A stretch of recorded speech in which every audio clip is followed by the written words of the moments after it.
Sir of हो गया था तो ऑन किया तो आपने चालू हो जाता, फिर बंद करना पड़ता उसको। जी जी जी क्वेश्चन आप लोग नोट करते जाएं। मिस्टर एक्स एक कंपनी में 1995 से कार्यरत है। उन्हें कंपनी से गत वर्ष में निम्नलिखित प्राप्तियां एवं सुविधाएं प्राप्त हुई। Mister x is employed in A company since 1998. He received the following implements of facilities from the company during the previous year. First point, the लाभ प्रमाणित प्रोविडेंट फंड में अंशदान एवं आयकर काट 50,000 रुपए। ठीक है, नेट सैलरी ब्रैकेट में section of contribution recognized provident fund and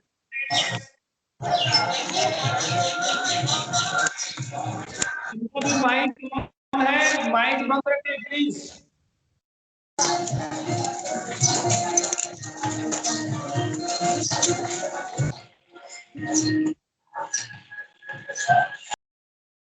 mic बंद रखें।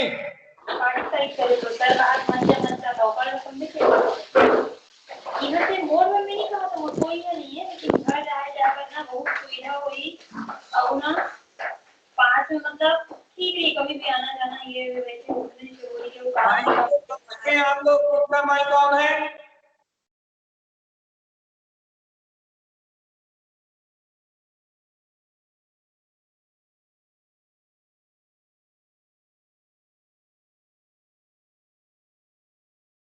माइक आप लोग बंद रखें। ओके, फर्स्ट पॉइंट हुआ आपका।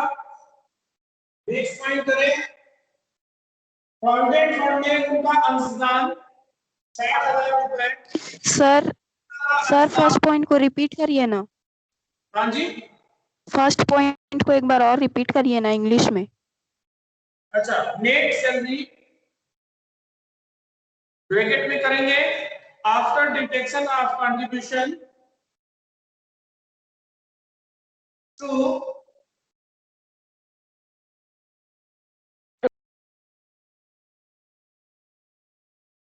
RPF and recognized provident fund and income tax bracket close 3,50,000।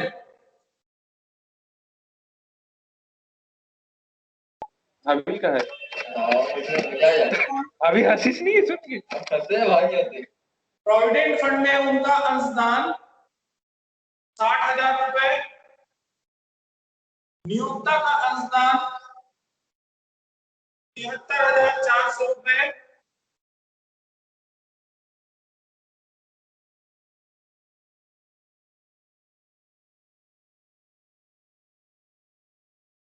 his contribution to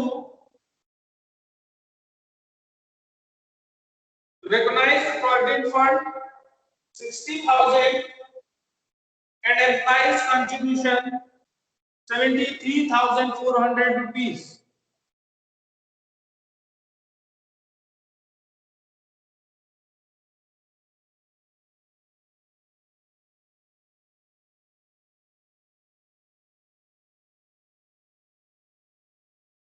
next point, उद्गम स्थान पर आयकर की कटौती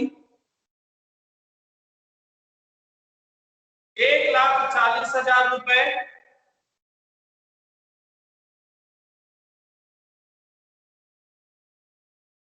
income tax detect at source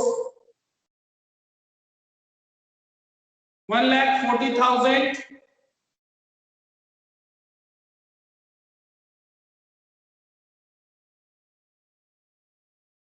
next point, विक्रय पर commission 1.5%,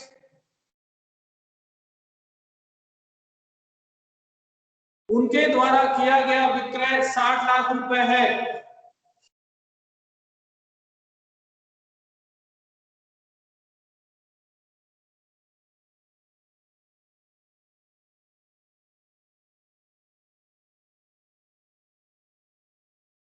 (1.5% commission on sales He made sales 60 lakh.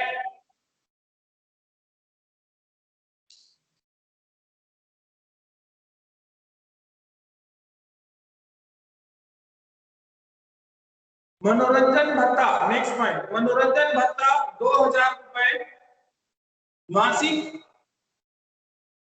नौकरी से प्रारंभ। Entertainment allowance,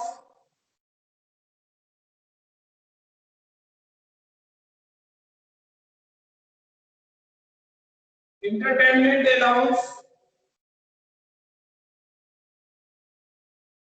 2000 rupees per month for the starting of service.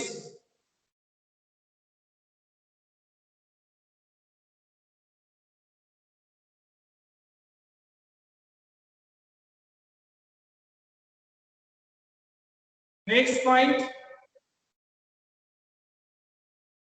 Mr. X अपनी मोटर कार का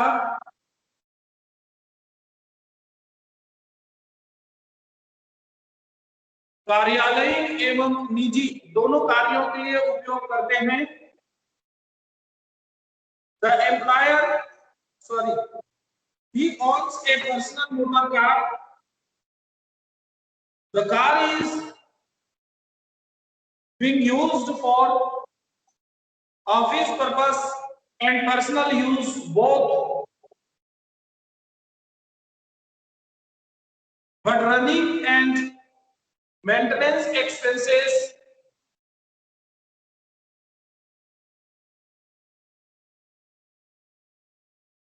₹40,800 only increased by the employer. Mr. X अपनी निजी motor car का कार्यालयीन एवं निजी दोनों कार्यों के लिए उपयोग करते हैं, जिसके संचालन व मरम्मत में 40,800 रुपए पूर्ण रूप से नियोक्ता द्वारा चुकाए गए।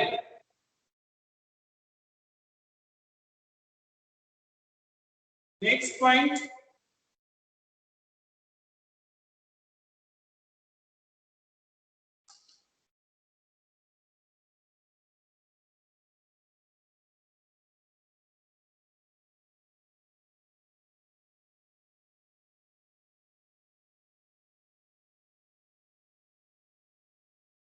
नियोक्ता द्वारा चिकित्सा व्ययों की पूर्ति 92,500 रुपए,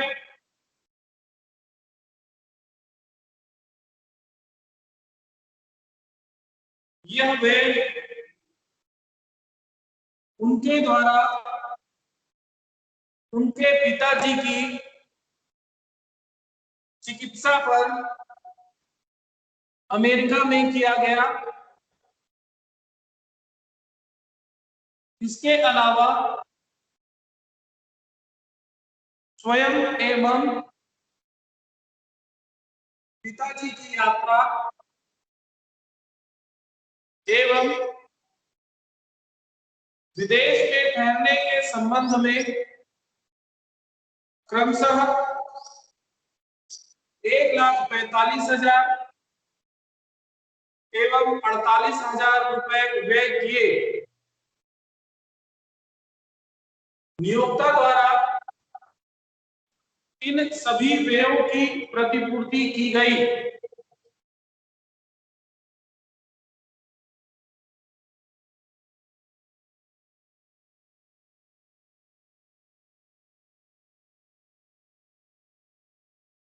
The employer reimbursed medical expenses 92,500 rupees. The expenditure was made by him on the treatment of his father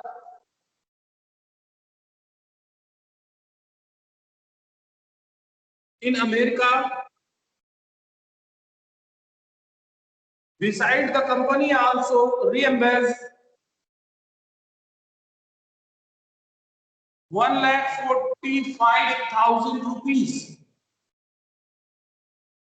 and 48,000 rupees respectively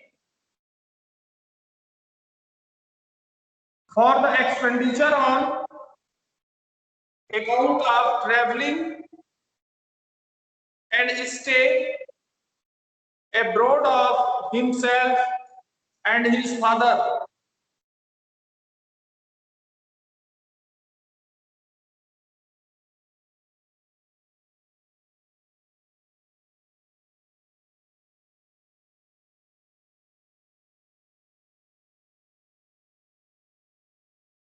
Next point, advance salary.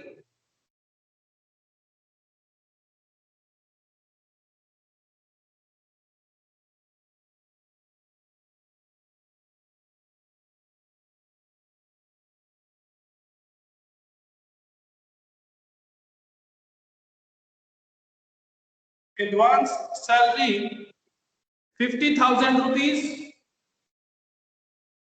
अग्रिम वेतन 50,000 रुपए।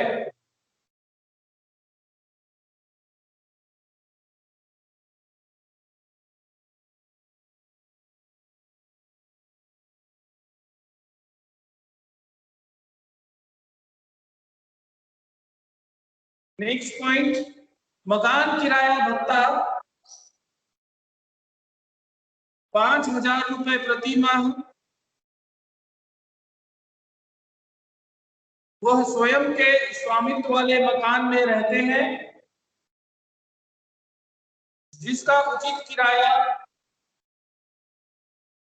8,000 रुपए प्रति माह है।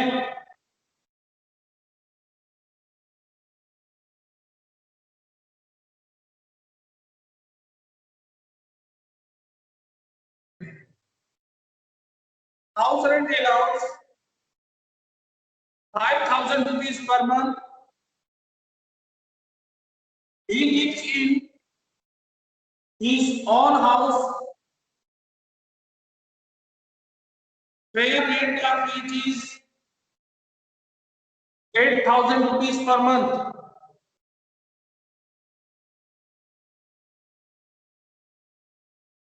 Next point, कंपनी ने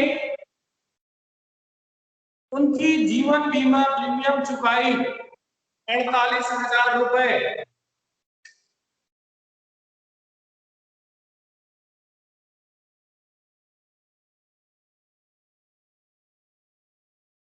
और अपनी मिल में निर्मित 25,000 रुपए का कपड़ा 30% बट्टे पर उसे बेचा।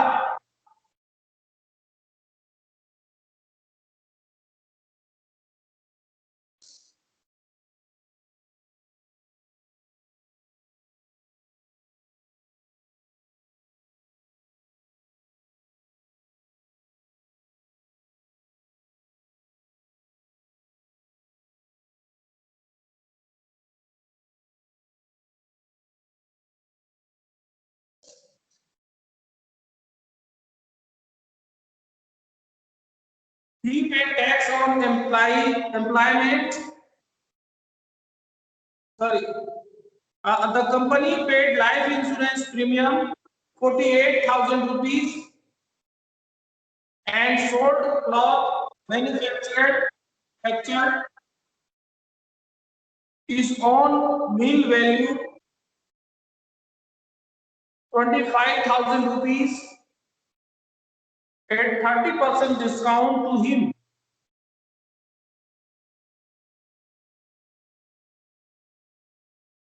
नेक्स्ट पॉइंट, उन्होंने वर्ष 2018-19 के लिए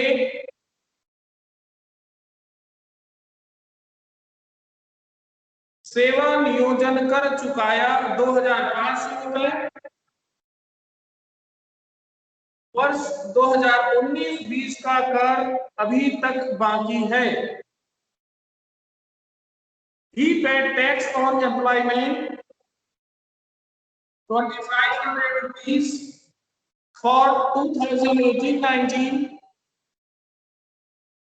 and for 2019-20 is still unpaid.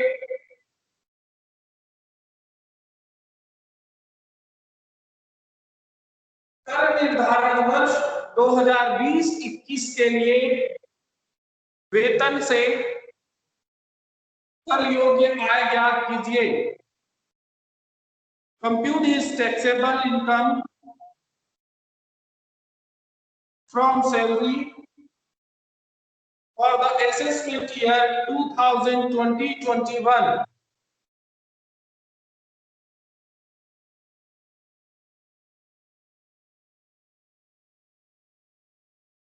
ठीक है,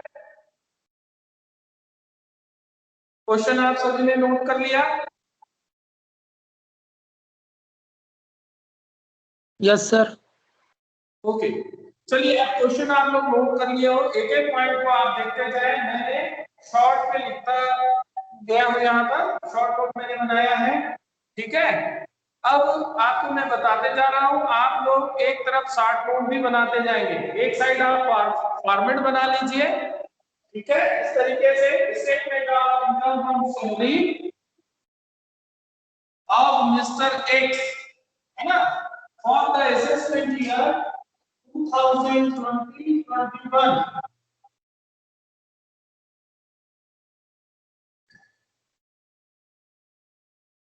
ये पर्टिकुलर्स अमाउंट, है ना। अब आप एक एक पॉइंट देखिए। फर्स्ट पॉइंट था आपका बेसिक सैलरी, है ना। बेसिक सैलरी में सैलरी जब हम लेंगे तो सैलरी के लिए यहाँ पर शॉर्ट नोट करना होगा। शुद्ध वेतन दिया हुआ है, नेट सैलरी। ठीक है, ये यहाँ पर ध्यान देंगे, नेट सैलरी दी हुई है, इसमें प्रमाणित प्रोविडेंट फंड में अंशदान और आयकर काटने के बाद। ठीक है, मिस्टर एक्स का शुद्ध वेतन दिया हुआ है 3,50,000 रुपए। आगे बेसिक सैलरी को देखिए, शुद्ध वेतन उसका कितना है 3,50,000 रुपए। इस पर क्या है आपका प्रमाणित प्रोविडेंट फंड और उसका आयकर काटने के बाद जो सैलरी आई है वो कितनी आई है 3,50,000 रुपए। जब कभी भी प्रश्न में ये दिया हो तो यदि कर्मचारी को शुद्ध वेतन प्राप्त हुआ होता है, ठीक है, तो की गई कटौती, जो कटौती की गई है उसको क्या करते हैं वापस जोड़ दिया जाता है, पुनः जोड़ दिया जाएगा। तो यहाँ पर प्रोविडेंट फंड के लिए कर्मचारी का अंशदान कितना है आप देखें, इसमें निकालेंगे इसको, इसकी बेसिक सैलरी लेंगे, बेसिक सैलरी, ठीक है, कितना है 3,50,000 रुपए है। उसका प्रोविडेंट फंड पर अंशदान कंट्रीब्यूशन देंगे। ठीक, कंट्रीब्यूशन कितना है उसका 60,000 रुपए है। ठीक, और क्या दिया हुआ है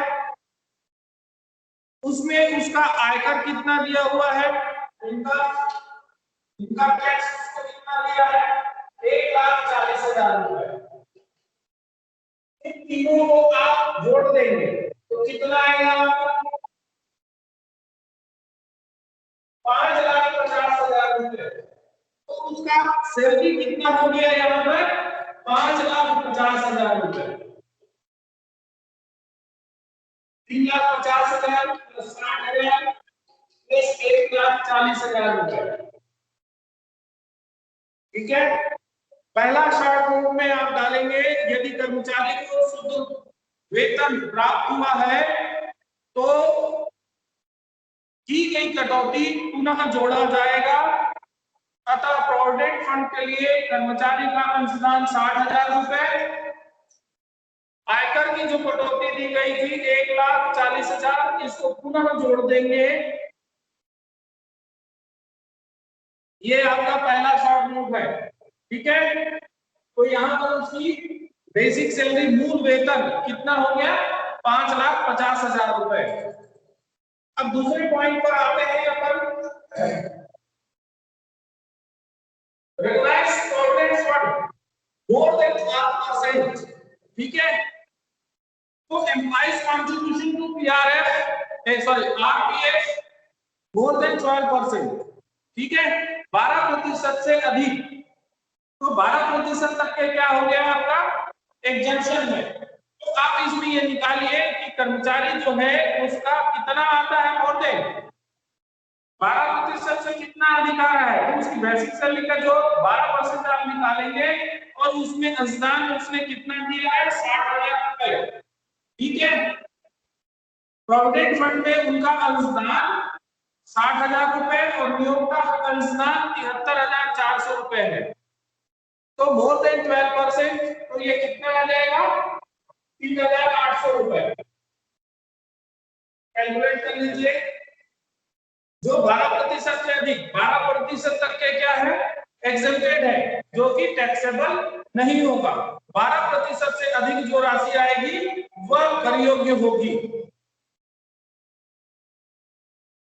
विक्रय पर कमीशन आधा प्रतिशत मिल रहा है 1.5%, उनके द्वारा किया गया विक्रय 60 लाख रुपए है, ठीक है। तो 60 लाख रुपए है और उसका आधा परसेंट कमीशन ऑन सेल हमने नोट किया था, कमीशन ऑन सेल 60 लाख रुपए का है, 1.5% कमीशन है, तो आधा परसेंट कितना हो जाएगा 30,000 रुपए। नेक्स्ट पॉइंट देखेंगे, इसमें नेक्स्ट पॉइंट था मनोरंजन भत्ता जो 2,000 रुपए मासिक, ठीक है। इंटरनेट में देगा 2,000 रुपए प्रति माह है, 12 माह का कितना हो जाएगा 24,000 रुपए।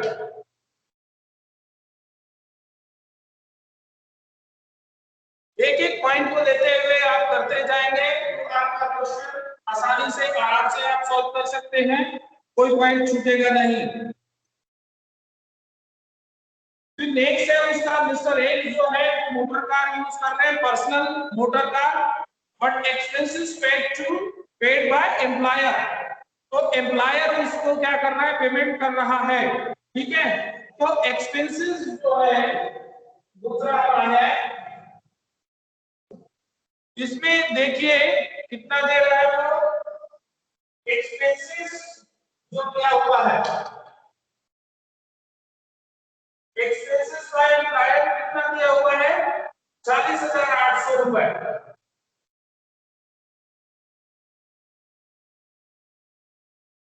उसके लिए भी सॉल्व आउट कर लें।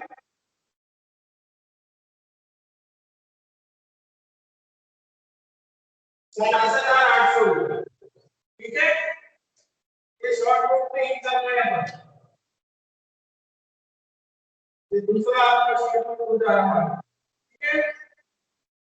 अब इसमें आप देखिए आप इस यूज के लिए कितना करना माइनस कर दीजिए उसको ऑफिशियल यूज, ठीक है।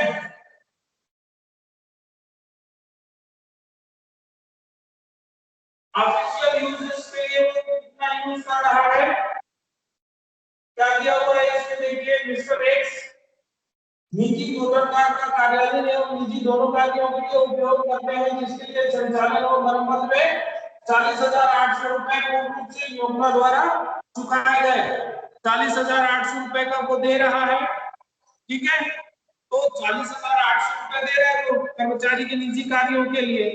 अब इसमें से आप क्या करेंगे माइनस कर देंगे, कितना कितना रुपए हो जाएगा, निजी उपयोग के लिए कर रहा है 40,800 का, आपका कितना हो जाएगा, कितना रुपए हो जाएगा 1,800 रुपए। ऑफिस यूज के लिए कार है 1,800 रुपए, 1,800 इंटू 12 कितना हुआ 21,600 रुपए, ठीक है। 21,600 रुपए माइनस कर दीजिए 19,200 रुपए। मोटर कार का जो है कितना हो जाएगा आपका 19,200।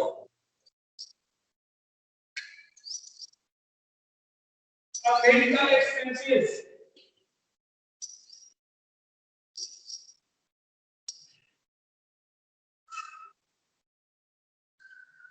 यहाँ पर मैं लिख देता हूँ जांच के लिए 40,800 माइनस 21,600 रुपए। ठीक है, नेक्स्ट पॉइंट क्या था, मेडिकल का, है ना। अग्रिम वेतन जो है ये तो आपका आगे चला जाएगा, एडवांस सैलरी भी है। नेक्स्ट पॉइंट, नियोक्ता द्वारा चिकित्सा व्ययों की प्रतिपूर्ति 92,500 रुपए। यह वे उनके द्वारा उनके पिताजी की चिकित्सा पर अमेरिका में किया गया खर्च जो है, ठीक है। इसके अलावा स्वयं एवं पिताजी की यात्रा एवं विदेश में ठहरने के संबंध में क्रमशः 1,45,000 रुपए और 48,000 रुपए व्यय किए गए थे। तो इसमें मेडिकल एक्सपेंसेस आउटसाइड इंडिया, ठीक है। तो विदेश में चिकित्सा व्यय और ठहरने के व्यय, यहाँ पर शॉर्ट नोट डालेंगे। विदेश में चिकित्सा व्यय एवं ठहरने के व्यय की नियोक्ता द्वारा प्रतिपूर्ति पूर्णतः कर मुक्त होगी,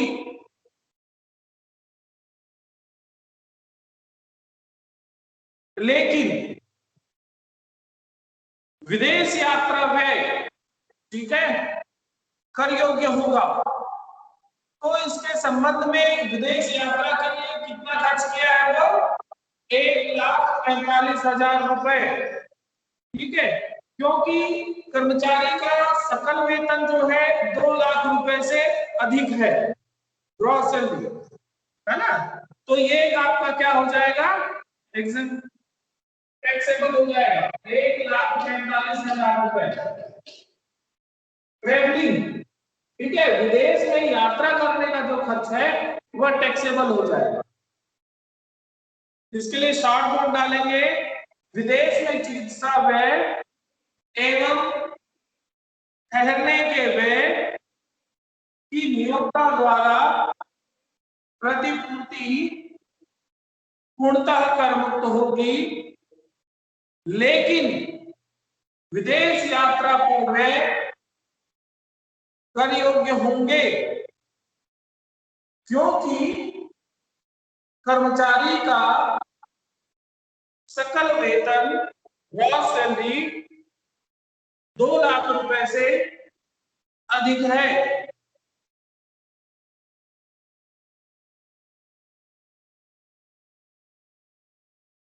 नेक्स्ट है अग्रिम वेतन 50,000 रुपए,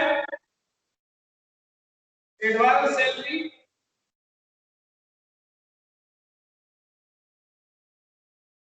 फ्लेक्सिबल है 50,000 रुपए, एडवांस लिया है।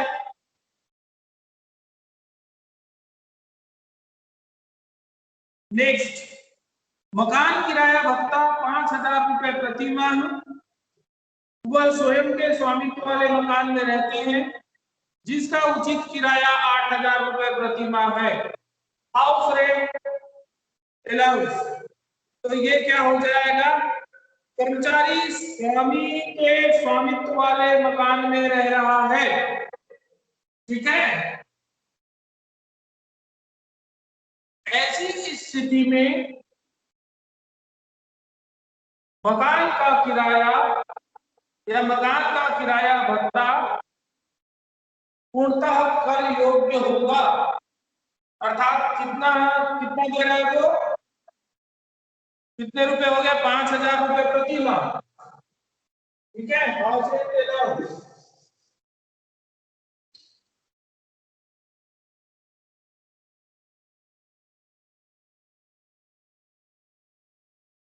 5,000 रुपए प्रति माह है, ठीक है। पूरा कर योग्य होगा 60,000। इसके लिए पॉइंट लिखेंगे शॉर्ट नोट में, कर्मचारी पॉइंट लिखेंगे इसमें शॉर्ट नोट, जैसे आपने बनाया ना, दूसरा ब्लॉक उसके बाद बताया, फिर उसमें लिखना है आपको, कर्मचारी स्वयं के स्वामित्व वाले मकान में रह रहा है, अतः मकान का किराया भत्ता पूर्णतः कर योग्य होगा। कर योग्य होगा क्या, हमने उसको टैक्सेबल में ले लिया।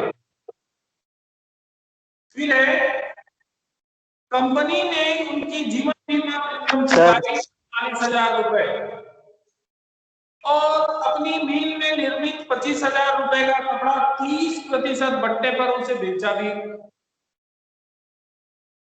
तो कपड़ा बेच रहा है ना, कपड़ा उसको बेच भी दिया, तो ये क्या होगा, क्लॉथ सोल्ड।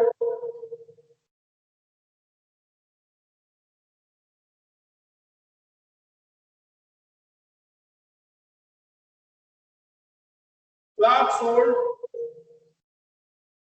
अब ये जो है इसको देखिए क्या है, कंपनी को यहां पर भी पॉइंट देंगे, है ना। क्या बोलता है ये, कंपनी ने उनकी जीवन बीमा प्रीमियम चुकाई 48,000 रुपए और अच्छा लाइफ इंश्योरेंस लेना था ना हमने प्लाट में, लाइफ इंश्योरेंस जीवन बीमा प्रीमियम चुकाई 48,000 रुपए, तो ये टैक्सेबल हो जाएगा, ठीक है। LIC लाइफ इंश्योरेंस का उसने प्रीमियम दिया, ठीक है, प्रीमियम चुका रहा है,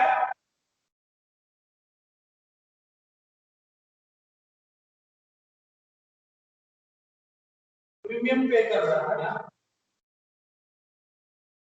ठीक। कितना है, 48,000 रुपए दिया, कितना दिया, 48,000, 48,000, तो ये तो टैक्सेबल हो जाएगा।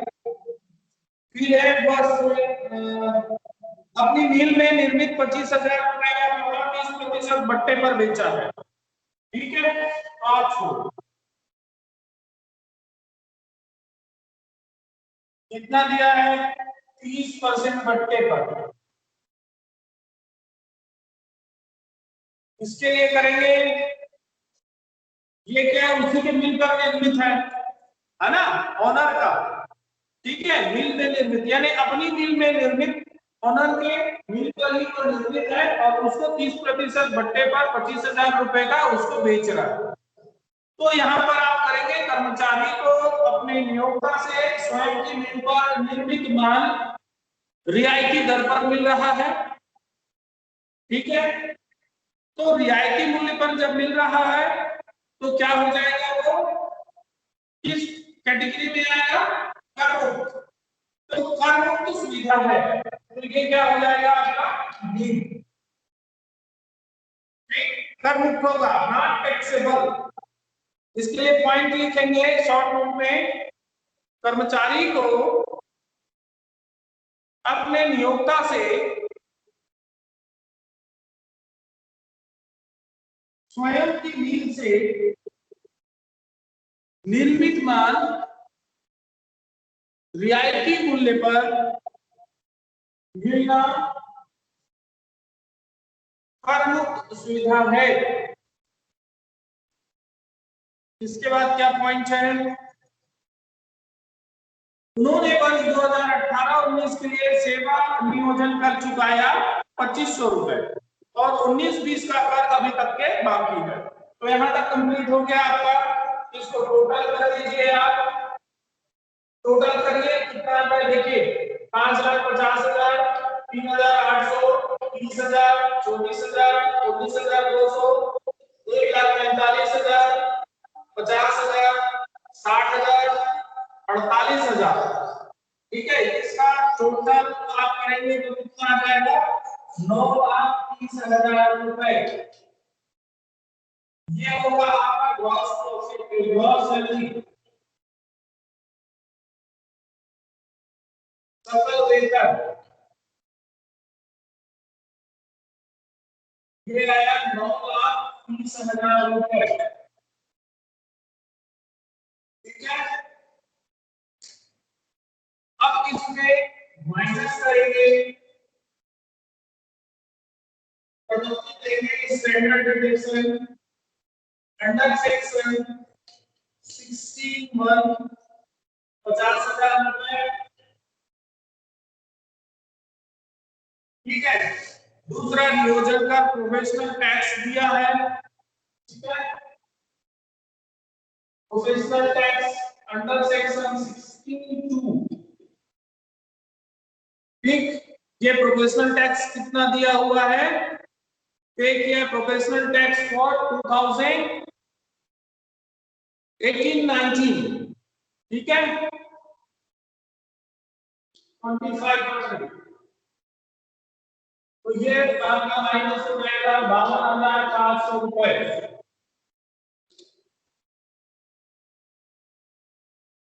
माइनस कर दीजिए 52,500 रुपए, तो कितना आ जाएगा 8,70,750,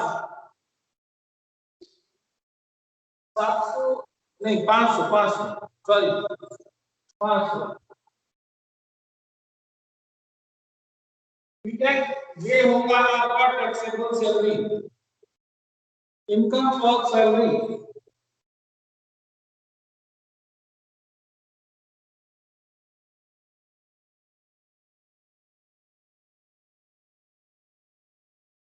ओके,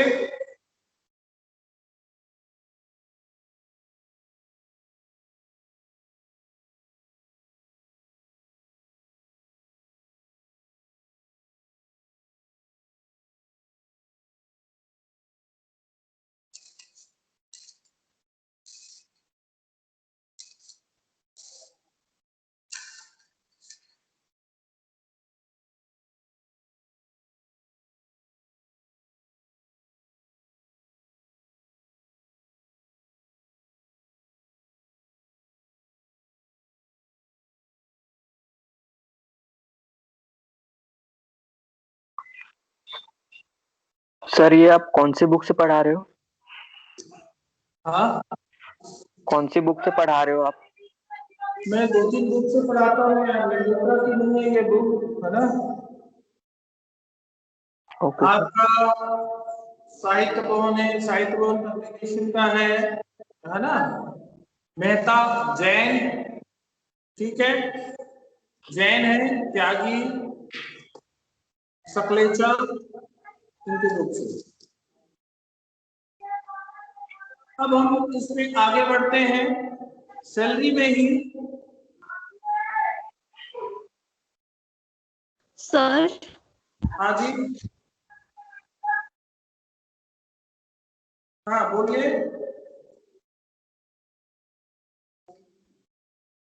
मैं कुछ इंपॉर्टेंट क्वेश्चंस आपको सेट कर दूंगा, आप देख लेंगे, प्रैक्टिस करेंगे, यदि नहीं बनेगा तो बताएंगे, तो फिर हम उसको सॉल्व कर देंगे, ठीक है सॉल्व करेंगे अपन क्लास में। अभी हम कोर्स सिलेबस के हिसाब से अभी इतने क्वेश्चंस आपके काफी हो गए, करीब 10-12 क्वेश्चन कर चुके हैं सैलरी से related.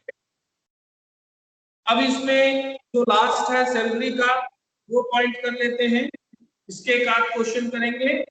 Income from salary, retirement, अवकाश, ठीक है।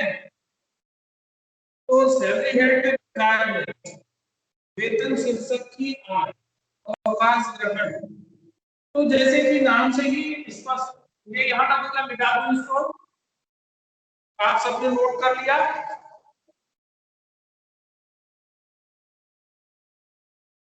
हाँ सर। Yes sir. सैलरी को आज हम कंप्लीट कर देंगे, या नहीं होगा तो फिर नेक्स्ट पीरियड में भी लेंगे, अपन नेक्स्ट डे भी ले लेंगे इसको, है ना। लेकिन कोशिश हम करते हैं कि आज ये हो जाए, इससे रिलेटेड एक आध क्वेश्चन हम कर लेंगे रिटायरमेंट का, तो आपको क्लियर हो जाएगा, है ना। और कुछ क्वेश्चंस मैं आपको दे दूंगा, आप उसको प्रैक्टिस करिएगा, बना के देखिएगा, नहीं बनेगा तो हम उसको नेक्स्ट क्लास में सॉल्व कर लेंगे। तो देखिए जैसे कि नाम से ही आपका स्पष्ट हो जाता है, अवकाश या रिटायरमेंट, अवकाश, ठीक है, या रिटायरमेंट। तो नाम से स्पष्ट हो जाता है कि रिटायर हो गया, मतलब कि भाई काम से मुक्त हो गया, या अवकाश ले लिया यानी कि छुट्टी हो गई। तो यदि कोई कर्मचारी सेवा अवधि पूरी होने पर, ठीक है, सेवा अवधि पूरी हो जाने के बाद जब वो सेवा से निवृत्त होता है तो उसको रिटायरमेंट कहा जाता है ना, या नौकरी छोड़ देता है, या आकस्मिक ऐसी कोई घटना घट जाती है जिससे कि वह सेवा मुक्त हो जाता है, ठीक है, या अनिवार्य रूप से सेवा मुक्त की जाती है। ये अवकाश में भी आपको समझना है, ठीक है, अवकाश में आपको समझना है किस तरीके से क्या क्या हो सकता है भाई। एक तो सेवा अवधि दिया हमने पर, सेवा अवधि पूर्ण होने पर, है ना, पूर्ण होने पर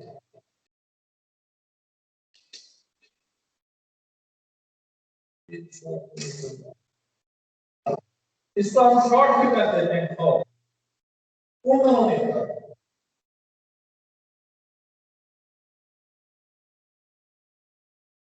सेवा अवधि पूर्ण होने पर मतलब उसकी जो सर्विस की लेंथ है, सर्विस लेंथ, ठीक है, यानी कि उसका समय पूरा हो जाने पर। अब पूरा हो जाने पर का अर्थ क्या है भाई, सेवा अवधि पूर्ण हो गई, यानी कि कोई व्यक्ति किसी पोस्ट पर नियुक्त होती है और उसकी रिटायरमेंट एज जो है वह निर्धारित होता है, या वर्किंग ईयर, जैसे कि वर्तमान में कुछ ऐसे आपके पोस्ट हैं, कुछ ऐसे आपके सर्विस में है जिसमें ये कहा जाता है कि भाई सेवा अवधि का 30 साल या फिर उम्र।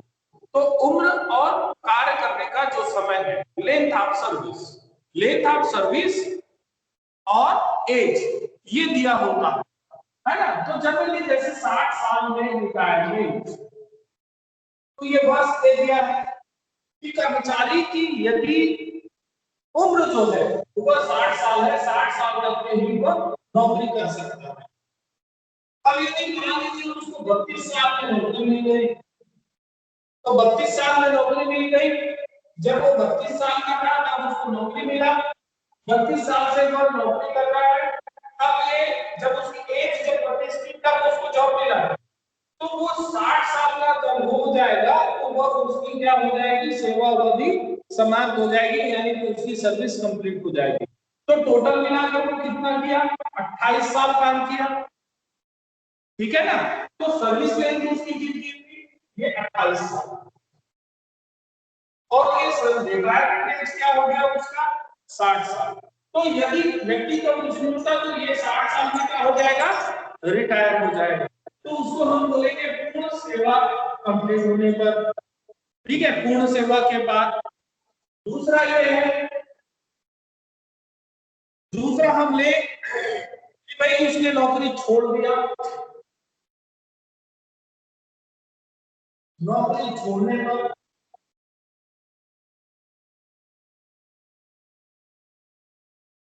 ये एक चीज है, ठीक है, यदि तो नौकरी छोड़ देता है तो भी रिटायरमेंट माना जाएगा, उसको अवकाशी माना जाएगा, ठीक है। देश काम करें अनिवार्य,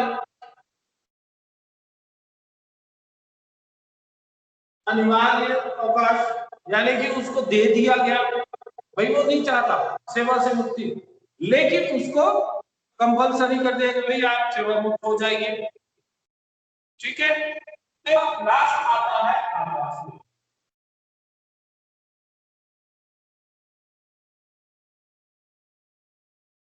आकाशीय मतलब कोई घटना के घट जाने से, ठीक है ना भाई, बौद्धिक स्तर से वो काम नहीं कर सक रहा है, फिजिकल रूप से काम नहीं कर सक रहा है, या हो सकता है उस घटना में उसकी डेथ हो गई या कुछ हो गई, तो ऐसी घटनाएं हैं।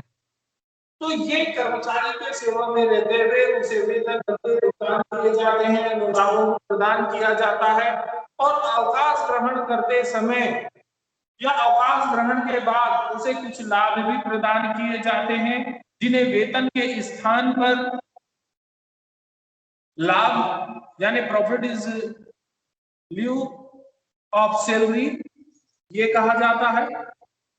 तो अवकाश ग्रहण करना, छटनी, इसमें जो नौकरी छोड़ना, दिमाग में छटनी होता है वो भी हो जाता है, ठीक है। तो यदि कोई कर्मचारी सेवा अवधि पूर्ण होने पर सेवानिवृत्त अर्थात रिटायर होता है, या नौकरी छोड़कर दूसरी नौकरी करता है, या अनिवार्य रूप से सेवा कर दिया जाता है, तो ऐसी दशा में नियोक्ता से उसे कुछ विशेष भुगतान प्राप्त होते हैं, जैसे कि क्या मिलते हैं इसमें? पेंशन, ग्रेजुएटी, ठीक है, पेंशन, ग्रेजुएटी, ठीक, अर्जित अवकाश,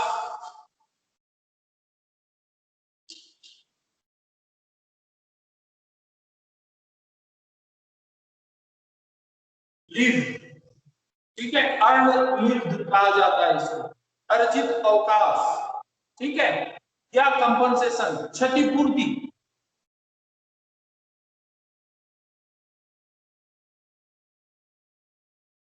ठीक, क्षतिपूर्ति। तो ये चार मुख्य बिंदु हो गए आपके सेवा पूर्ण होने के उपरांत, ठीक है। तो ये प्राप्तियां भी वेतन शीर्षक की आय मानी जाती है। अब इन प्राप्तियों में कौन सी प्राप्तियां कर योग्य मानी जाएंगी और कौन सा कर मुक्त माना जाएगा, इसके लिए कर मुक्त आय जो चैप्टर है, ठीक है, उसमें हमने चर्चा किए थे। ये सारा चीज वहां पर आपको मिल जाएगा। यहां पर हम जो है न्यूमेरिकल क्वेश्चंस के आधार पर और सैलरी हेड से इसको रिलेटेड यहाँ पर जो प्रैक्टिकल क्वेश्चंस है उसको करें, और कर मुक्त आय और आंशिक कर मुक्त और पूर्णतः कर मुक्त, ये सारा हमने पिछली जो चैप्टर्स है इसके पहले जो शुरुआत में हमने पढ़े थे तो उस समय मैंने आपको सारी चीजें बता दिया था, ठीक है। अब इसमें जो क्षतिपूर्ति भी होती है, अब एक एक को हम देखते हैं। पेंशन, ग्रेजुएटी, अर्जित अवकाश और क्षतिपूर्ति। तो ग्रेजुएटी जो है आपको, ठीक है, पेंशन, एक मुश्त पेंशन या पेंशन उसको जो मिलता है, एक मुश्त भी मिलता है पेंशन और मंथली भी मिलता है, ये दोनों ही चीजें हैं। पेंशन जो है प्रति माह मिलता है और एक मुश्त एक साथ, एक मुश्त, ये आपको देखना होगा इसमें, ठीक है, एक मुश्त पेंशन मिल रहा है या क्या है। तो पेंशन तथा एक मुश्त पेंशन ये आपको आठवें अधिनियम की धारा 10 ए में मिलेगा, ठीक है, अंडर सेक्शन 10 ए, ठीक, इसमें इसको परिभाषित की गई है। ग्रेजुएटी जो है अंडर सेक्शन ए दिया गया है, परिभाषित किया गया है। कर्मचारी द्वारा जो छुट्टी ली गई है, ठीक है, ना ली गई छुट्टियों के बदले में अर्जित अवकाश, अर्जित अवकाश, अर्जित मतलब अर्न करना, ठीक है, कमाना जिसको हम कहते हैं, अर्थात छुट्टी उसको जो मिल रही है उस छुट्टी का उसने उपयोग नहीं किया, उसने छुट्टी नहीं ली, ऐसे समय में रिटायरमेंट के समय में जिन छुट्टियों को उन्होंने नहीं लिया है और जो अर्न किया है उसके बदले में उसको मुद्रा के रूप में भुगतान किया जाता है, रकम के रूप में दी जाती है। तो कर्मचारी द्वारा न ली गई छुट्टी के बदले में जो प्राप्त राशि होती है उसी को ही अर्न कहा जाता है। ये आपका सेक्शन ए, इसमें इसको परिभाषित किया गया है, आपके बुक्स में दिया हुआ है, आप वहां पर जाएंगे तो आपको इसकी सारी परिभाषाएं वगैरह मिलेंगी। अभी हम इसको थोड़ा थोड़ा इसको ब्रीफ करेंगे, ठीक है। अब है इसमें क्षतिपूर्ति के रूप में दूसरा, जैसे मैंने बताया कि नौकरी छोड़ने पर यानी कि स्वेच्छा से, ठीक है, इसको स्वैच्छिक अवकाश भी कह सकते हैं। नौकरी छोड़ने पर स्वैच्छिक अवकाश, स्वयं से ही उसका हमने रिटायरमेंट ले लिया, तो ये कंपल्सरी आपको रिटायरमेंट जो होता है ये आपका अंडर सेक्शन ए बी, ठीक है, इसमें इसको परिभाषित की गई है, पर ए बी है, बी है, ठीक है, बी 10 बी में इसको परिभाषित की गई है। भविष्य निधि से प्राप्त होने वाली रकम भविष्य निधि प्रोविडेंट फंड जो आप जमा करते हैं उससे भी मिलता है, और क्षतिपूर्ति जो है ये इसी प्रकार से इसकी क्षतिपूर्ति। तो इसमें कितनी राशि वेतन शीर्षक में कर योग्य होगी, किसी अन्य शीर्षक में तो कर योग्य नहीं होगी, कितनी राशि कर मुक्त है ये ज्ञात इसमें किया जाता है, उसको कैलकुलेट किया जाएगा। और इसी सभी राशियों को निकालने के लिए आपके नॉर्म्स दिए गए हैं। भारतीय आयकर अधिनियम में विभिन्न प्रावधान दिए गए हैं, उन प्रावधानों को आपको समझना होगा, उन प्रावधानों के अंतर्गत कैलकुलेशन करना होगा। सबसे पहले हम लेते हैं इसमें अवकाश ग्रहण करने पर ग्रेजुटी। ठीक है, हम यहाँ बात करते हैं ग्रेजुटी। सबसे पहले ग्रेजुटी की बात।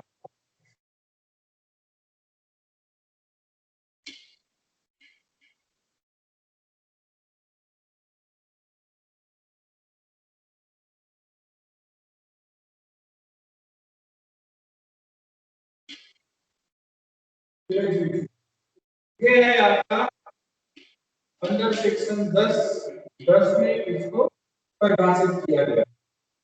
भारतीय आयकर अधिनियम की धारा 10(10) में इसको परिभाषित किया गया है। जब कोई कर्मचारी अवकाश ग्रहण करता है तो सेवा अवधि को ध्यान में रखते हुए उसे वित्तीय सहायता के रूप में एक मुश्त राशि दी जाती है और उसको ही ग्रेजुटी कहा जाता है। जब कोई कर्मचारी अवकाश ग्रहण करता है अथवा उसकी मान लीजिए आकस्मिक मृत्यु हो जाती है या कुछ घटना घट जाती है, ठीक है, तब भी उसके जो उत्तराधिकारी हैं उनको एक मुश्त राशि नियोक्ता द्वारा प्रदान की जाती है, जिसे ग्रेजुटी कहा जाता है। यदि कर्मचारी सेवानिवृत्ति पर स्वयं ग्रेजुटी की राशि प्राप्त करता है तो वो वेतन शीर्षक में आयकर नियमों के अनुसार कर योग्य होता है। यदि कर्मचारी की मृत्यु के बाद उसकी राशि उसके उत्तराधिकारी द्वारा प्राप्त की जाती है तो वह अन्य साधनों की आय शीर्षक में शामिल होती है। ध्यान रखेंगे इसको, है ना।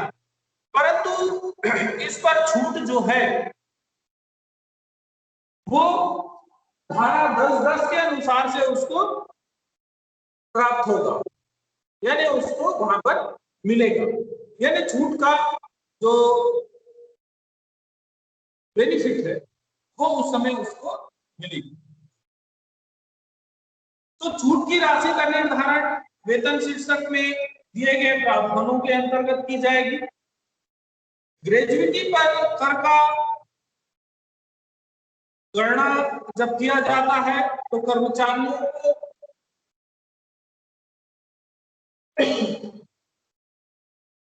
दो भागों में विभाजित करना होगा।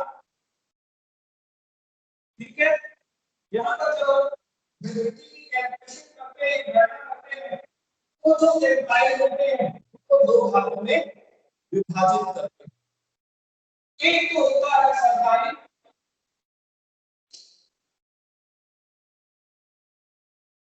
यानी गवर्नमेंट, ठीक है। इसके साथ में आप ये कह सकते हो कि जो आपके शासकीय कर्मचारी, ठीक है, इसको आप कह सकते हो शासकीय कर्मचारी।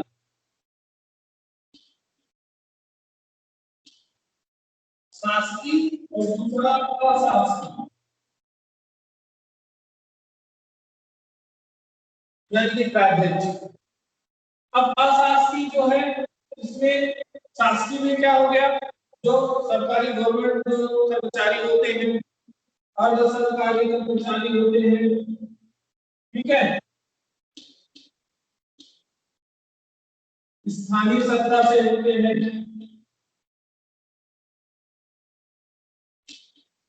स्थानीय सत्ता के कर्मचारी होते हैं, ठीक है, निगम के कर्मचारी हैं,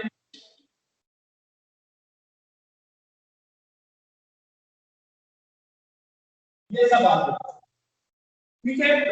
अशासकीय कर्मचारी प्राइवेट, प्राइवेट सेक्टर जो होता है उसको देते हैं अशासकीय कर्मचारी।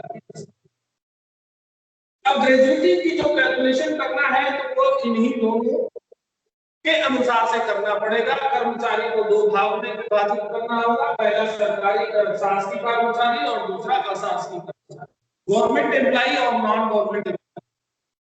ठीक है, अब गवर्नमेंट एम्प्लॉय जब हम आते हैं दो तरीके से होगा, गवर्नमेंट एम्प्लॉय और नॉन गवर्नमेंट एम्प्लॉय। तो पहला जो है शासकीय कर्मचारी का, जब आप देखेंगे शासकीय कर्मचारी या सरकारी कर्मचारी की दशा में ग्रेजुएटी की जब कैलकुलेशन करनी होगी तो उसमें आपको ध्यान रखना होगा, जैसे कि सेमी गवर्नमेंट है, लोकल अथॉरिटीज है, ठीक है, कॉर्पोरेशन एम्प्लॉइज हैं, तो यदि कर्मचारी केंद्रीय सरकार या राज्य सरकार या स्थायी सत्ता या जीवन बीमा निगम का है या वित्तीय निगम बैंक से कोई एक मुश्त राशि मृत्यु या अवकाश प्राप्त करता है तो उसमें संपूर्ण राशि करमुक्त होगा। ठीक है, क्या होगा, संपूर्ण राशि करमुक्त होगा। उसमें दो भागों में हमने इसको बांटा कर्मचारियों को, शासकीय और अशासकीय। इसमें यदि उसको मिलता है तो क्या हो जाएगा, करमुक्त। एक जो राशि मिलेगी वो क्या होगी, करमुक्त। शासकीय कर्मचारी की दशा में, शासकीय कर्मचारी में कौन कौन सा आ सकता है ये भी मैंने आपको बता दिया। ठीक है, कौन कौन से आएंगे आपको, तो इसमें सभी आएंगे, केंद्र, राज्य, निगम, स्थानीय सत्ता,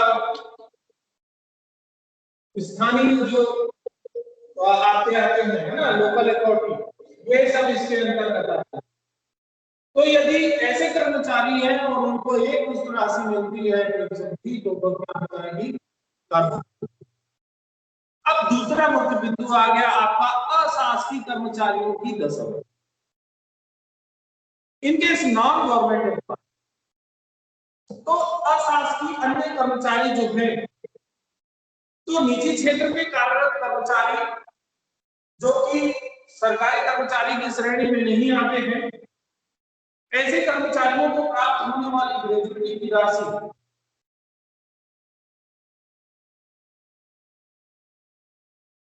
एक मुश्त राशि में से करमुक्त राशि या कर योग्य राशि ज्ञात करने के लिए आयकर अधिनियम के प्रावधानों के अंतर्गत इसको दो भागों में विभाजित की जाती है। ठीक है,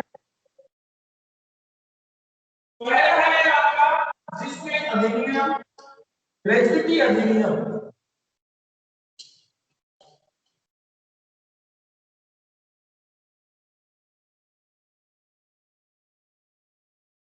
ग्रेजुएटी अधिनियम 1972। ठीक, ग्रेजुएटी अधिनियम 1972 लागू होने पर, लागू होने पर और दूसरा लागू न होने पर,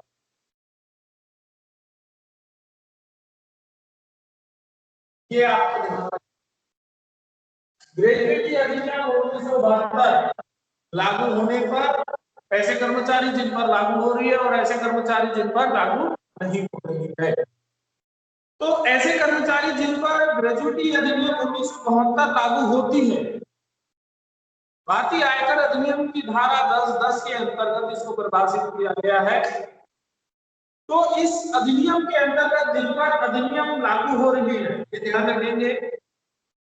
ठीक है, ग्रेजुएटी अधिनियम 1972 जिस पर लागू हो रही है, तो लागू हो रही है तो ऐसे कहां पर लागू होती है, कारखाना है, खान है, बागान है, तेल क्षेत्र, बंदरगाह, व्यापारिक दुकान या प्रतिष्ठान है, जहां गत वर्ष में 10 या 10 से अधिक व्यक्ति कार्यरत रहे हैं, में कार्यरत गैर सरकारी कर्मचारी आते हैं, उन पर ग्रेजुएटी भुगतान अधिनियम 1972 लागू होता है।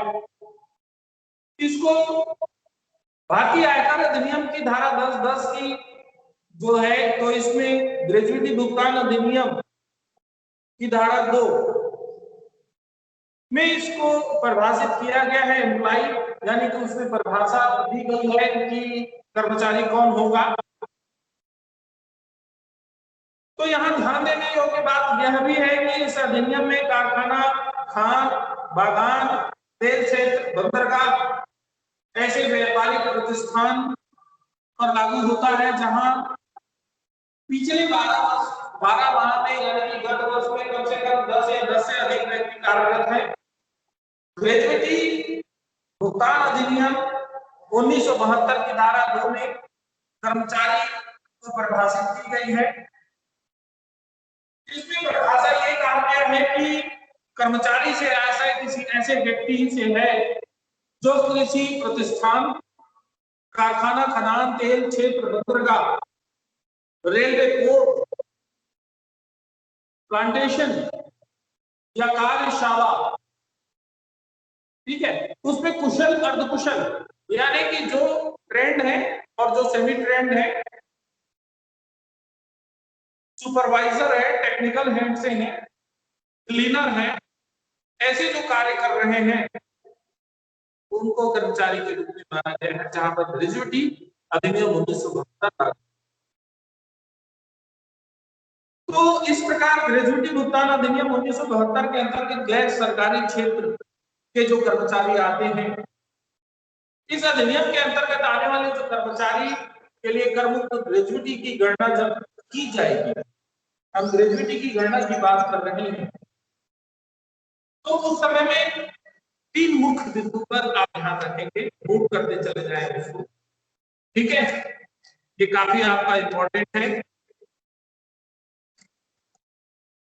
ग्रेजुएटी अधिनियम के अंतर्गत आने वाले कर्मचारी जो ग्रेजुएटी अधिनियम के अंतर्गत आ रहे हैं, है ना, पहला पॉइंट तो हम कर रहे हैं अभी, जहां पर ग्रेजुएटी अधिनियम लागू हो रहा है, जहां पर लागू नहीं हो रहा है उसको हम नहीं कर रहे हैं, है ना, पहले हम यहाँ पर। अब इसमें जो अशासकीय कर्मचारी हैं और ग्रेजुएटी अधिनियम 1972 जहां लागू हो रहा है, या ग्रेजुएटी अधिनियम 1972 के अंतर्गत ऐसे कर्मचारी जो आ रहे हैं जिनकी ग्रेजुएटी की कैलकुलेशन करनी है, तो उस समय में आप जब गणना करेंगे, कैलकुलेशन करेंगे, तो वहां पर इन बातों का विशेष तौर पर ध्यान रखेंगे।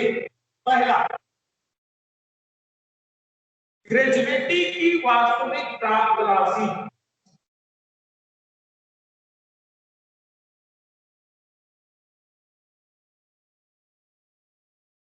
पहला पॉइंट, ग्रेजुएटी की वास्तविक प्राप्त राशि, यानी कि उसको वास्तव में कितना मिल रहा है, ठीक है। दूसरा क्या पॉइंट होगा उसमें, नौकरी के संपूर्ण वर्ष तथा 6 माह से अधिक अंश, 6 माह से अधिक अंश मतलब जैसे कि मान लीजिए किसी ने सेवा की 25 साल, 25 वर्ष 6 माह, तो उसका कैलकुलेशन कितना हो जाएगा, 26 वर्ष, ठीक है। यदि मान लीजिए यहीं पर 25 वर्ष 4 माह उसने उसकी सेवा कभी नहीं, उसको कितना मानेंगे, 25 वर्ष। तो आपको क्या देखना है, ये देखना है 5 से ऊपर है तो उसको पूरे पूर्णांक में लेंगे, और 5 से कम है, नीचे है, तो उसको आपको नीचे लेना। जैसे 25 साल 4 माह हुआ तो 25 साल लेंगे, 25 साल 6 माह हुआ तो उसको 26 वर्ष लेंगे। तो ये कैलकुलेशन के लिए यहाँ पर ध्यान देंगे, यानी 6 माह से अधिक अंश, ये ध्यान रखें, जिसे पूरा वर्ष माना जाएगा। सबसे अंत में प्राप्त वेतन के आधार पर, सबसे अंत में, ठीक है, सबसे अंत में, यानी कि जिस समय में वो रिटायर हुआ है, जिस वर्ष में वो रिटायर हुआ है, उसके आधार पर क्या करेंगे, 15 दिन का वेतन, 15 दिन का वेतन, मैं पूरा नहीं लिख रहा हूं, मैं शॉर्ट में लिख रहा हूं, आप पूरा उसको टाइप में लिख सकते हैं। ठीक है, 15 दिन का वेतन। दूसरा, मौसमी संस्थाएं जो होती हैं, जो सीजनेबल इंस्टीट्यूशंस होते हैं, उनमें आप क्या करेंगे, 7 दिन का, 7 डेज। ठीक है, 7 डेज, 7 दिन का वेतन। इस पॉइंट को आप फिर से समझ लें। नौकरी के प्रत्येक संपूर्ण वर्ष तथा 6 माह से अधिक अंश पर जिसे पूरा वर्ष माना जाएगा, सबसे अंत में यानी कि लास्ट उसकी सैलरी होगी, प्राप्त वेतन के आधार पर 15 दिन का वेतन, 15 दिन का वेतन, और मौसमी स्थिति में 7 दिन का वेतन। एक तीसरा, वेतन अधिकतम सीमा।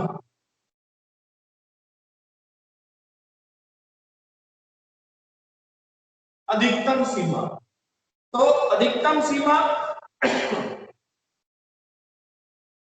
इसको देखेंगे कि मैक्सिमम, अधिकतम सीमा जो है क्या होगा, 20 लाख रुपए। मैक्सिमम कितना होगा, 20 लाख रुपए। ठीक है, तो ये हो गया। इन तीनों में जो कम होगा, ठीक है, इन तीनों में जो कम होगा वह क्या होगा, कर मुक्त होगा। ठीक है, जिस पर की टैक्स नहीं लगेगा। ठीक है, टैक्सेबल नहीं होगी। क्लियर है? ग्रेजुएटी अधिनियम जहां पर लागू हो रहा है। ठीक है, अधिकतम 20 लाख रुपए, जो कि गत वर्ष माने 18 तक के रहेगा। इसमें आप नोटिफिकेशन SO 1420E इसके आधार पर, ठीक है, 20 लाख रुपए जो अधिकतम सीमा है इस पर होगा। Notification number SO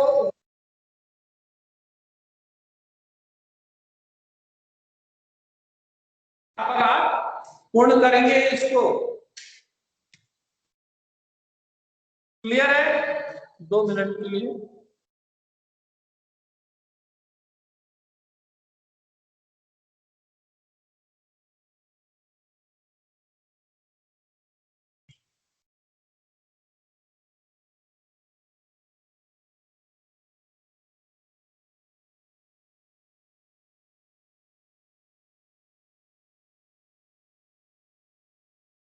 thank you sir.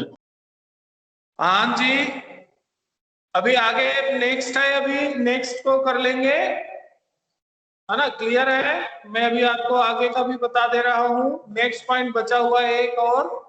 ठीक है, तो जहां पर ग्रेजुएटी अधिनियम लागू होगा वहां पर क्या कर रहे हैं, 3 बिंदु को देखना है।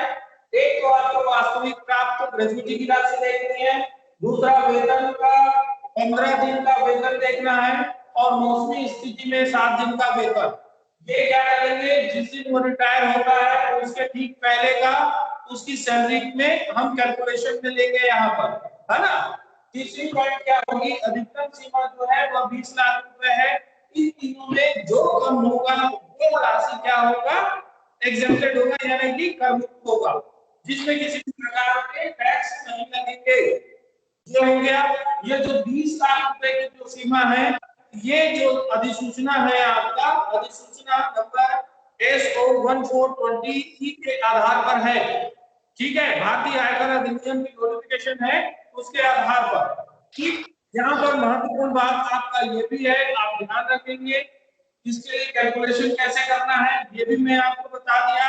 15 दिन का जो वेतन निकालेंगे उसके लिए आप क्या करेंगे, वो भी देखेंगे। यहाँ पर 15 दिन का जो आप निकालेंगे उसके लिए आपको करना होगा कैलकुलेशन। आप इस तरीके से कर सकते हैं, अंतिम माह का वेतन, अंतिम माह का वेतन इंटू 15 अपान, ठीक है, कितना करेंगे 26। ठीक, आप ऐसा करेंगे तो 15 दिन का आपका औसत वेतन निकल आएगा। आपको इस तरीके से लेना है। तो अंतिम माह का वेतन आपको मैंने बता दिया कि कैसे आपको कौन सा वेतन लेना है, उसके आधार पर मौसमी आधार पर लेंगे तो भी आपको ये करना होगा। अब एक बात यहाँ पर और ध्यान रखेंगे, इस अधिनियम के अनुसार वेतन से आशय, ठीक है, वेतन से आय काफी महत्वपूर्ण है, इसको आप ध्यान से रखेंगे। ठीक, ये भी मैं बता दे रहा हूँ आपको। यहाँ पर वेतन से आशय, ठीक है, यहाँ वेतन का मतलब क्या होगा, वेतन में आप किन चीजों को लेंगे, तो इसमें क्या होगा, मूल वेतन, बेसिक सैलरी प्लस क्या लेंगे आप, डीए, महंगाई वेतन, सेवा शुल्कों के अधीन महंगाई वेतन, ठीक है, प्लस और क्या चीज आएगी आपकी, महंगाई भत्ता।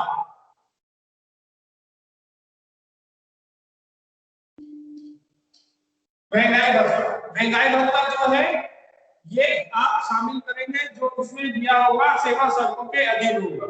तो इस अधिनियम के अनुसार से वेतन से आशय मूल वेतन प्लस महंगाई वेतन सेवा की शर्तों के अधीन हो या ना हो, कि जो को शामिल करना है, यानी इन सबको लेके तो आपका यहाँ पर वेतन कहलाएगा।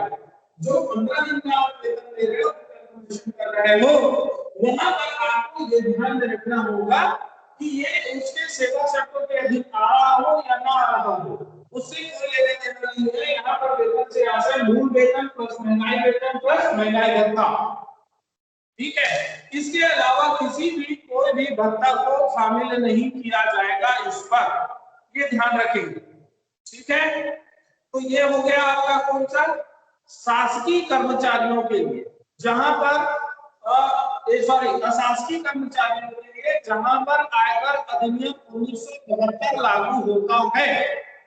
दूसरा पॉइंट, जहां पर आपका ग्रेजुएटी अधिनियम 1972 लागू नहीं होता, उसके लिए आपको क्या करना होगा, तो ये जो अन्य अशासकीय कर्मचारी की दशा में आपको क्या करना होगा, वहां पर आप विशेष तौर पर ध्यान रखेंगे। दूसरा जो पॉइंट था वो भी आपको बता दूं, अशासकीय कर्मचारी जहां ग्रेजुएटी अधिनियम लागू नहीं होती, ठीक है, ये आपका अधिनियम लागू होता है, अधिनियम 1972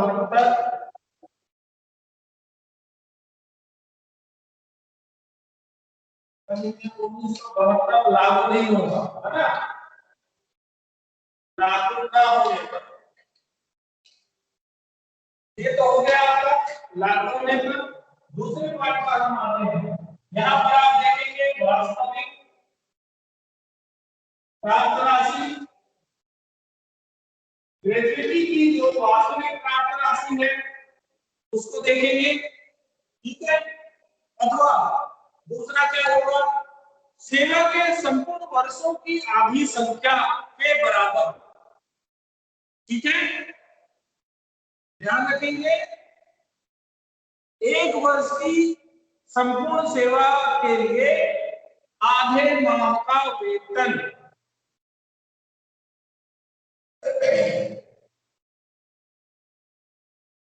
आधे माह का वेतन, आधे माह का वेतन, ठीक, शॉर्ट में मैं लिख रहा हूं, आप पूरा लिख लेंगे उसको। सेवा के संपूर्ण वर्षों, ठीक है, सेवा के संपूर्ण वर्षों की आधी संख्या के बराबर महीनों का वेतन, ठीक है,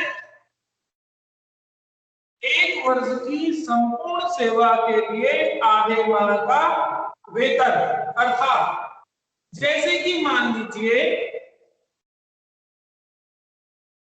28 वर्ष, ठीक है, 28 वर्ष की उसकी सेवा होती है, ठीक है, 28 वर्ष उसने काम किया, तो 28 वर्ष सेवा करने की दशा में मैंने 28 वर्ष सेवा किया, सर्विस टाइम ड्यूरेशन उसका कितना हुआ, लेंथ ऑफ सर्विस 28 साल, तो 28 साल का आधा कितना हो गया, 14, तो 14 हो गया मैंने 14, तो इसको क्या करेंगे 14 मंथ में आप करेंगे, 14 माह का वेतन, क्लियर, समझ में आया बात। आधे माह का वेतन या फिर सेवा के संपूर्ण वर्षों की आधी संख्या के बराबर महीनों का वेतन, तो यदि मान लीजिए 14 साल उसका लेंथ ऑफ सर्विस रहा तो उसको कितना लेंगे यहाँ पर 14 माह, ठीक है, तो 14 माह का वेतन हो गया, इसमें आधे माह का वेतन आप ले सकते हो, या एक वर्ष की संपूर्ण सेवा के लिए आधे माह का वेतन, ठीक। तीसरा पॉइंट आएगा अधिकतम सीमा,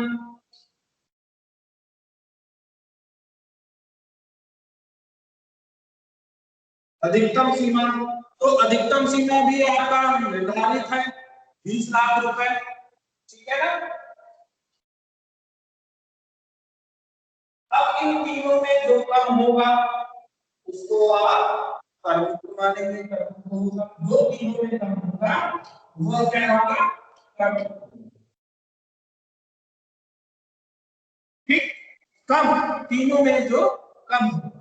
अब यहाँ पर भी आपको ध्यान में रखना होगा वही वेतन अवकाश ग्रहण करने के ठीक पूर्व के 10 माह का औसत वेतन लेना होगा, इसका जब आप कैलकुलेशन करेंगे आधे माह का वेतन जब आप कैलकुलेट कर रहे हो, ठीक है, तो 15/30 या फिर 1/2 आप इस तरीके से लेंगे, ठीक है। यहाँ पर आपको ये भी ध्यान में रखना होगा, जो महत्वपूर्ण बात होगी, जब आप गणना करोगे तो अधूरे वर्ष के मान नहीं लोगे, अर्थात जैसे कि हमने पहले किए थे कि भाई मान लीजिए उसका जो उदाहरण दिया था आपको 26 वर्ष 6 माह, ठीक है, एक मैंने ये बताया था, दूसरा 26 वर्ष 4 माह, तो यहाँ पर ये जो मान जो दिया हुआ है इसको आपको ध्यान में जरूर रखना है, आप पुनः इसी को मानेंगे 26 वर्ष, ठीक है, जहां पर लागू होगा वहां पर क्या करोगे, इसको 27 मान लोगे और इसको 26 वर्ष मान लोगे, उसके आधार पर निकालोगे। लेकिन यहाँ पर जब आएगा आपका अधिनियम, ग्रेजुएटी अधिनियम 1972 जहां लागू नहीं हो रहा है, वहां पर आपको इसका कोई अर्थ नहीं है, इसको आप ध्यान में नहीं देंगे, आप उसकी सर्विस का जो समय है उसको आप ध्यान में इसे ही लेंगे। औसत वेतन की गणना पिछले 10 माह में करेंगे आप, ठीक है, यहाँ आपको ध्यान देने वाली जो बातें हैं, औसत वेतन की जब आप गणना करेंगे, औसत वेतन लेंगे तो क्या करेंगे, इसमें पिछले रिटायरमेंट के पिछले माह का, ठीक है, पिछले 10 माह का वेतन लेंगे, 10 माह का वेतन, ठीक है, पिछले 10 माह का वेतन को आप लेना है, उसको आधार बनाना है आपको, जब आप आधे माह का वेतन जब आप कैलकुलेशन करेंगे तो उस समय में पिछले 10 माह का वेतन को आधार मानकर किया जाएगा।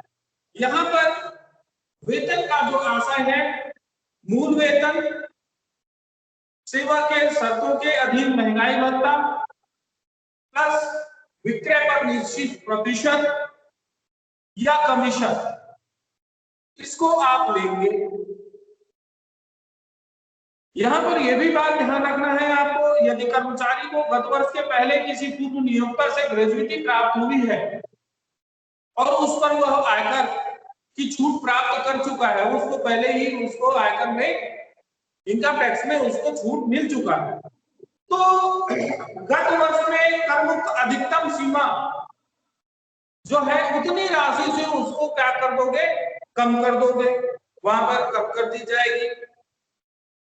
यदि गत वर्ष में एक से अधिक नियोक्ताओं से ग्रेजुइटी प्राप्त हुई हो तो कुल मिलाकर उसकी अधिकतम सीमा जो है वो 20 लाख रुपए से अधिक नहीं होना चाहिए। अधिकतम सीमा आपका दिया हुआ है 20 लाख रुपए, इससे अधिक नहीं होना चाहिए यहाँ पर। तो ये मुख्य बातें हुई। तो ग्रेजुइटी यहाँ पर आपका क्रिटिकल पॉइंट जो है ग्रेजुइटी वह आपका कंप्लीट होता है। इसमें कैलकुलेशन के लिए भी मैंने आपको मुख्य बिंदुएं जो है महत्वपूर्ण इंपॉर्टेंट पॉइंट्स ये आपको ध्यान में रखना है। किसी भी कर्मचारी की ग्रेजुइटी का जब आप कैलकुलेशन करेंगे, उसकी गणना करेंगे उसी समय। तो ग्रेजुइटी को साफ तौर पे समराइज हम करते हैं इसको। ग्रेजुइटी को हमने दो भागों में विभाजित किया। एक तो हो गया आपका शासकीय कर्मचारी जो है इसको हमने विभाजित किया शासकीय और अशासकीय। शासकीय कर्मचारी जो होते हैं और इनको एक निश्चित पेंशन की राशि मिलती है वो पूर्णतः कर मुक्त होता है, यहाँ पर कैलकुलेशन की कोई बात ही नहीं है। दूसरी बात आई अशासकीय कर्मचारी। अशासकीय कर्मचारी ने इसको दो भागों में विभाजित किया। एक ऐसे कर्मचारी जिन पर आपकी ग्रेजुइटी अधिनियम 1972 लागू होती है और ऐसे कर्मचारी जहां पर ग्रेजुइटी अधिनियम 1972 लागू नहीं होती है। यहाँ पर लागू होने और न होने इनका तीन पॉइंट आपको दिया है, 3 पॉइंटों पर विशेष ध्यान रखना होगा। तो इसमें मुख्य जो सेकंड वाले पॉइंट है वही महत्वपूर्ण होता है आपका। एक तो उसका वास्तविक प्राप्त राशि है, दूसरा उसकी औसत वेतन की गणना करनी है। उसमें आपका जहां पर अधिनियम जहां लागू होता है वहां पर उसका लेना है आपको, ठीक है, 15 दिन का और 7 दिन का। यहाँ पर आपको आधे माह का वेतन कैलकुलेट करना है। तो जब रिटायर होगा ठीक उसके पूर्व के 10 माह के औसत वेतन के आधार पर उसका कैलकुलेशन करेंगे। और इन दोनों में अधिकतम सीमा जो है ग्रेजुइटी की जो कर मुक्त होगा वो अधिकतम सीमा 20 लाख रुपए तक के है। ये आपके नोटिफिकेशन नंबर आपके एसओ, ठीक है, मैंने बार बार आपको बताया है नोटिफिकेशन एसओ 1420 इसके अंतर्गत मैक्सिमम सीमा जो है वो 20 लाख रुपए है। 20 लाख रुपए तक के ही एग्जेम्पशन है। तो यहाँ पर आपको इन तीनों में कंपेयर करना है और इन तीनों में जो कम होगा उस कर्मचारी को उतना वहां पर कर मुक्त हो जाएगा, उतनी राशि, और उससे अधिक राशि जो है वह टैक्सेबल हो जाएगी। क्लियर? इससे रिलेटेड क्वेश्चंस हम नेक्स्ट क्लास में करेंगे। दोनों को लेकर कर्मचारी जो ग्रेजुइटी अधिनियम 1972 के अंतर्गत आते हैं और ऐसे कर्मचारी जो ग्रेजुइटी अधिनियम 1972 के अंतर्गत नहीं आते हैं। ठीक है, तो ग्रेजुइटी से संबंधित जो न्यूमेरिकल्स हैं क्वेश्चंस हम नेक्स्ट क्लास में करेंगे और एक दो क्लास के बाद ये आपकी सैलरी जो है वह कंप्लीट हो जाएगी। पूछिए यदि किसी को कुछ पूछना हो तो।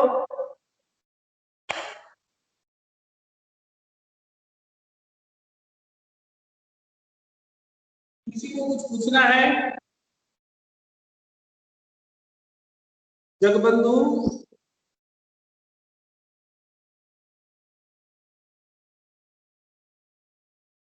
सर अपना ये बीकॉम फाइनल ईयर और एमकॉम फर्स्ट ईयर का इनकम टैक्स सेम है कि अलग अलग है? सेम है। जो आप फाइनल ईयर में जो इनकम टैक्स पढ़े हो वही है, इसमें कोई भी परिवर्तन नहीं है। बस आपसे जो क्वेश्चन पूछा जाएगा उसका पैटर्न जो है वो थोड़ा सा बदल जाता है, बाकी सारी चीजें वही हैं। जो आप बीकॉम फाइनल ईयर में इनकम टैक्स जो आपने पढ़ा है वही है। Yes sir, thank you. ठीक है, यस सर। डी सेम, कुछ पूछना है?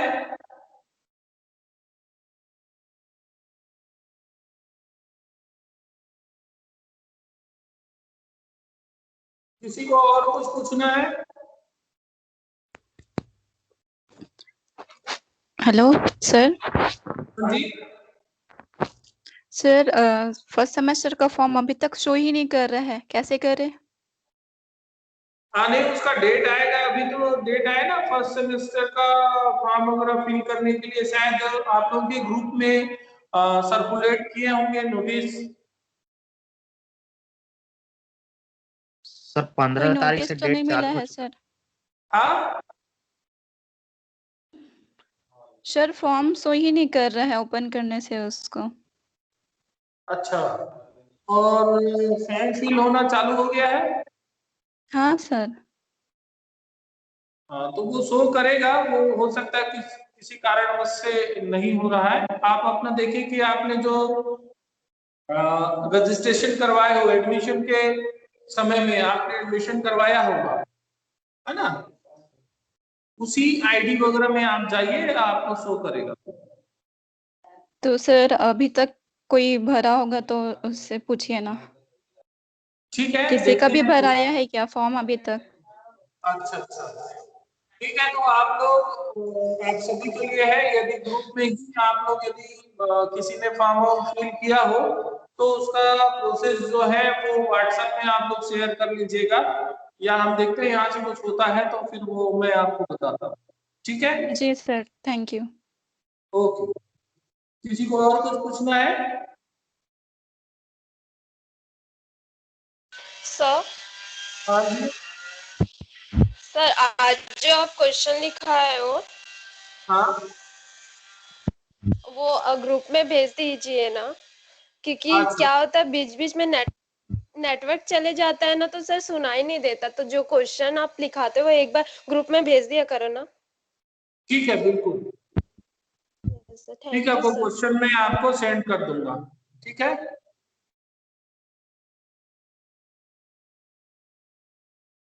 ओके। और किसी को कुछ पूछना है?